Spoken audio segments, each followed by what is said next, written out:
आज ही Doubtnut app download करें। Doubtnut पर होगा अब आपके सभी मैथ्स, केमिस्ट्री, फिजिक्स और बायोलॉजी डाउट्स का सफाया।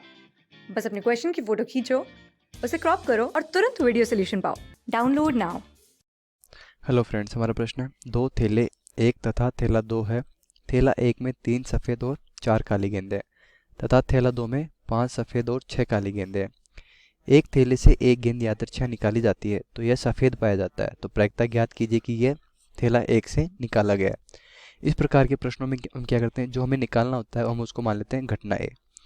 तो पहले देखते हैं हमें क्या क्या दिया हुआ है। हमें दिया है कि दो थैले हैं, थैला एक और थैला दो है। थैला एक में कितनी है, 3 सफ़ेद है, तो ये सफ़ेद गेंदे हो गई और हो गई लाल गेंदे। और इधर हम निकालेंगे इनकी कुल गेंदे कितनी है। थैले एक में सफ़ेद गेंदे हमारे पास 3 और 4 काली गेंदे है हमारे पास। कितनी है, लाल नहीं है हमारे पास, काली गेंदे है। 3 सफ़ेद है और 4 काली गेंदे हैं, ठीक है। सफ़ेद और 4 काली गेंदे तथा थैला दो में 5 सफ़ेद है और 6 काली गेंदे हैं। अब कुल कितनी गेंदे हो गई, पहले थैले में 7 कुल गेंदे और दूसरे थैले में 5 और 6 11 कुल गेंदे। तो यहाँ से हमारे पास कुल गेंदे कितनी आ गई, इसलिए कुल गेंदे हमारे पास कितनी हो गई, 11 और 7 18।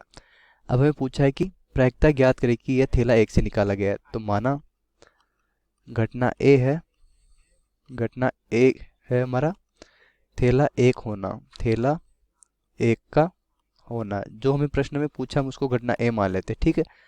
उसके बाद हमें क्या दिया है कि ये गेंद सफ़ेद है, तो इसको घटना बी मान लेते हैं। घटना बी है सफ़ेद गेंद होना, सफ़ेद गेंद होना। अब हमारे पास दो थैले हैं, तो थैले एक की प्रायिकता कितनी हो जाएगी, पी ए, यानी कि थैला एक के होने की प्रायिकता तो कितनी हो जाएगी, थैले की संख्या 2 है और हमारा थैला एक के होने की प्रायिकता हो जाएगी 1/2। अब पी ओ बी बराबर हो गया हमारा सफ़ेद गेंद का होना। अब हमारे पास क्या है, पहले थैले में सफ़ेद गेंद है, तो अब इसमें क्या है, दोनों ही जो थैलों में गेंदों की संख्या अलग अलग है, तो दोनों से सफ़ेद गेंदों की प्रायिकता भी अलग अलग निकलेगी। तो पहले थैले से सफ़ेद गेंद की प्रायिकता कितनी हो जाएगी, 3/7। और जो थैले को चुनने की प्रायिकता कितनी हो जाएगी, 1/2। उसी प्रकार दूसरे थैले से 5 सफ़ेद गेंदे और कुल गेंदे 11, और जो थैला है उसकी प्रायिकता हो जाएगी 1/2। तो यहाँ से हमें सफ़ेद गेंद की प्रायिकता क्या मिल जाएगी, यानी कुल सफ़ेद गेंद की प्रायिकता हो जाएगी 3/14 प्लस 5/22। अब हमें प्रश्न में क्या निकालना है कि यह सफ़ेद गेंद पाया जाता है तो थैला एक से होने की प्रायिकता ज्ञात कीजिए। यानी कि हमें ज्ञात क्या करना है, हमें ज्ञात करना है P of A by B का मान क्या होगा, ठीक है। तो हम बेज प्रमेय से P of A by B का मान निकाल सकते हैं। तो हम क्या लिखेंगे, बेज प्रमेय से, बेज प्रमेय से P of A by B क्या होता है, बेज प्रमेय से P of A by B बराबर होता है P of B by A गुणा पी ऑफ ए बटे पी ऑफ बी के, ठीक है। तो इसका मान किसके बराबर हो जाएगा हमारे पास, ये बराबर, हमें क्या है, पी ऑफ बी बाई ए नहीं पता है, तो पी ऑफ बी बाई ए सबसे पहले हम निकालेंगे।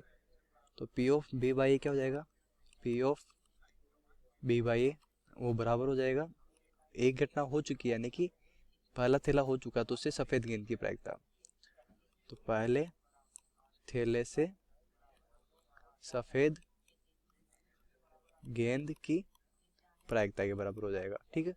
तो पहले थैले में कितनी सफ़ेद गेंद है, पहले थैले में 3 सफ़ेद गेंद है और कुल कितनी गेंद है, 7। तो पहले थैले से सफ़ेद गेंद की प्रायिकता कितनी हो जाएगी हमारे पास, 3/7। तो पी ऑफ बी बाई का मान आ गया 3/7 हमारे पास। तो हम मान निकाल लेते हैं, सारे आ गए हमारे पास। तो इसलिए P of A by B बराबर हो जाएगा, पी ऑफ बी बाई का मान कितना आ गया हमारे पास, 3/14 plus, sorry, P of B by का मान हमारे पास है 3/7 के बराबर, ठीक है। तो ये कितना हो जाएगा, 3/7 गुणा पी ऑफ ए का मान क्या है, 1/2 बटे सफ़ेद गेंद की प्रायिकता, तो थैले एक से सफ़ेद गेंद की प्रायिकता 3/7 गुणा 1/2 प्लस थैले बी से सफ़ेद गेंद की प्रायिकता, यानी कितना आ गया हमारे पास, 5/11 गुणा 1/2। तो कितना हो जाएगा, 5/11 गुणा 1/2। तो इसका मान किसके बराबर हो जाएगा, P of A by B बराबर 3/14 बटे, ये कितना हो जाएगा, 3/14 प्लस 5/22। ऊपर तो ऐसा कैसा रखेंगे, नीचे हल ले लेते हैं, कितना हो जाएगा, इसका एलसीएम ले लेंगे तो 14 गुणा 22, तो कितने बार जाएगा, 3 गुणा 22 यानी 66 प्लस 14 बार, 14 पंजे कितना हो जाएगा 70। इसको गुणा कर लेते हैं, जो हर का पद है ऊपर चला जाएगा, तो P of A by B बराबर हो जाएगा 3 गुणा 14 गुणा 22 बटे 14, सॉरी 3 गुणा 14 गुणा 22 बटे 14 गुणा ये कितना है 66 प्लस 70, तो 66 प्लस 70 कितना हो जाएगा 136। ठीक है, तो 14 गुणा 136 हो जाएगा, 14 से 14 कट जाएगा, तुम्हारे पास कितना बचेगा 66 बटे 136। तो इसको काटेंगे तो कितना आएगा 2 से 38 बार चला जाएगा, और 2 से चल जाएगा, 2 6 12 बच गया 16, 2 8 16 है नहीं 38 बटे, सॉरी ये कितनी बार जाएगा हमारे पास, ये 38 नहीं होगा, ये हो जाएगा हमारे पास 2 से 66 कितनी बार जाएगा 33 बार, तो 33 बटे 2 6 12 बच गया 16, 2 8 16। तो हमारी अभिष्ट प्रायिकता कितनी हो जाएगी, P of A by B बराबर हो जाएगी 33 बटे 68। तुम्हारा आंसर कितना हो जाएगा, हमारा आंसर हो जाएगा कि अभिष्ट प्रायिकता का मान 33 बटे 68 के बराबर होगा, और ये हमारा आंसर हो जाएगा। तो उम्मीद है आपको प्रश्न समझ आया होगा। धन्यवाद। क्लास 6 से 12 से लेके नीट, IIT, जेई मेंस और एडवांस के लेवल तक 10 मिलियन से ज्यादा स्टूडेंट्स का भरोसा। आज ही डाउनलोड करें डाउटनेट ऐप या व्हाट्सएप कीजिए अपने डाउट्स 8400 400 400 पर।